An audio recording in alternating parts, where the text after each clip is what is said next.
Olá, queridos, a paz do Senhor, bem-vindos. Hoje nós vamos falar sobre as bênçãos de Deus sobre Abraão. Nós temos como objetivo apontar os cuidados de Deus como digno de nosso reconhecimento. Também nós precisamos ressaltar a importância de evitarmos atalhos e desvio na nossa caminhada com Deus. E por último, nós precisamos encorajar o exercício da fé na providência divina. Para a leitura de hoje, eu recomendo que você leia no livro do Gênesis, capítulo de número 15, 16 e 17. Aliás, eu pediria que você lesse também o capítulo 14. Por que o 14? Porque é dele que começa o episódio de hoje. E com certeza toda essa leitura desses capítulos você terá um panorama completo daquilo que eu vou conversar com você nesses poucos minutos aqui. Mas para isso precisa fazer a leitura. Faça isso, por favor. Abraão, aqui nesse comentário, nós vamos encontrar Abraão vencendo uma batalha. E depois de vencer a batalha, o comentarista diz que ele devolve dízimo. O que é isso? É que ele vai salvar o seu sobrinho Ló, que foi metido numa encrenca, e ele vai lá e consegue trazer seu sobrinho de volta, trazer os seus servos, trazer o seu gado, salvar ainda algumas outras pessoas com ele que não tinha nada a ver com parentesco, mas ele traz. E ele é recebido quando ele chega em casa pelo sacerdote Melquisedeque, e Melquisedeque faz menção ao nome do Senhor Deus, dizendo: bendito seja o Deus de Abraão, que deu essa vitória para Abraão, né? E Abraão, por causa disso, ele dá o dízimo, em reconhecimento, em gratidão a Deus por isso. Então parece assim que Abraão deveria agora estar assim que nem voando, né, nas alturas, imponente. Bom, eu já venci, estou vencendo. Isso são promessas de Deus. Mas não foi bem isso que aconteceu.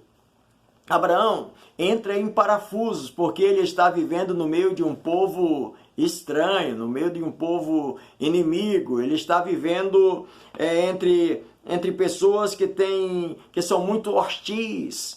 E aí ele fica pensando que fez toda essa ação, e se de repente essas pessoas a quem ele derrotou resolvem se rearticular e vier num contra-ataque, como é que vai ser?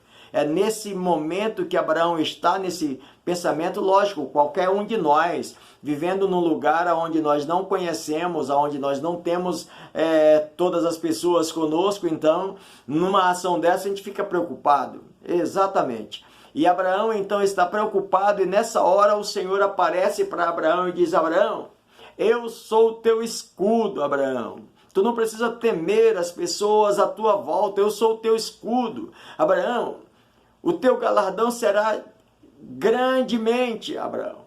Confia. E Abraão, então, começa num diálogo com Deus, conversar com Deus. E sabe qual é o diálogo?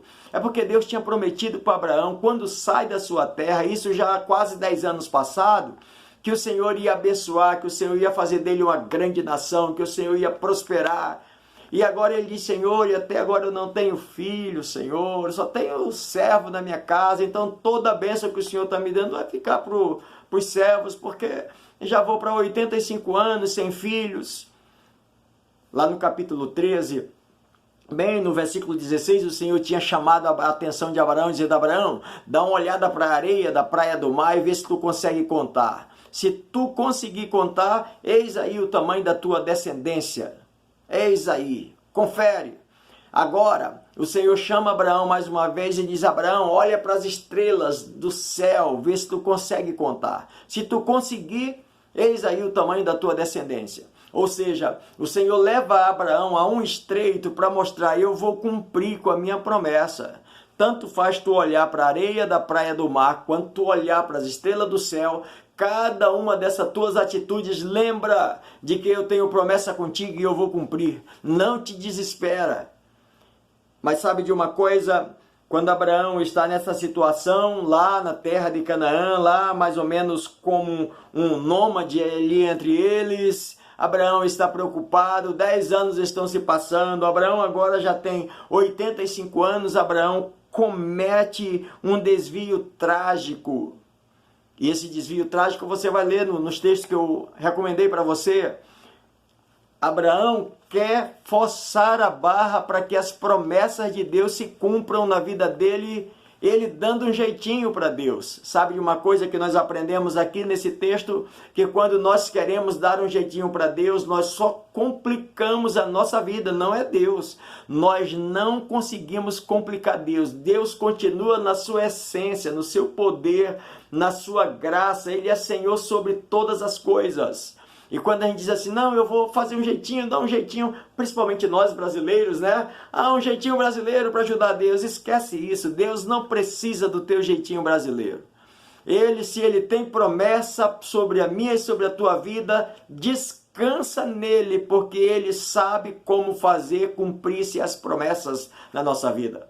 O que Abraão, na verdade, precisava era confiar em Deus, e aqui ele resolve fazer alguma coisa e só trouxe problemas até o dia de hoje para sua descendência, porque ainda hoje os conflitos árabes e israelenses ainda é resíduo disso, resíduo dessa forcinha que Abraão quer dar para Deus. Sabe de uma coisa que eu vejo aqui?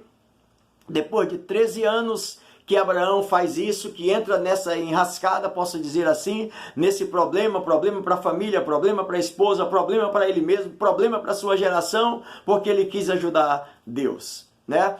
E 13 anos depois, o Senhor volta com Abraão e diz, Abraão, sabe do que tu precisa mesmo? Tu precisa de mim, Abraão. Tu precisa da minha presença, Abraão. Abraão, anda na minha presença e ser perfeito, Abraão. Olha, meus irmãos, que coisa, hein?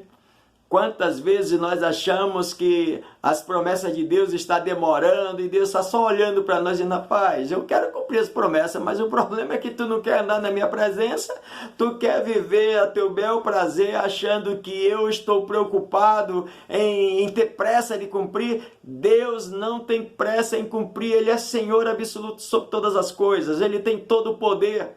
Tudo que nós precisamos, queridos, diante das promessas de Deus, para mim e para você isso, que tem promessa de Deus, sabe?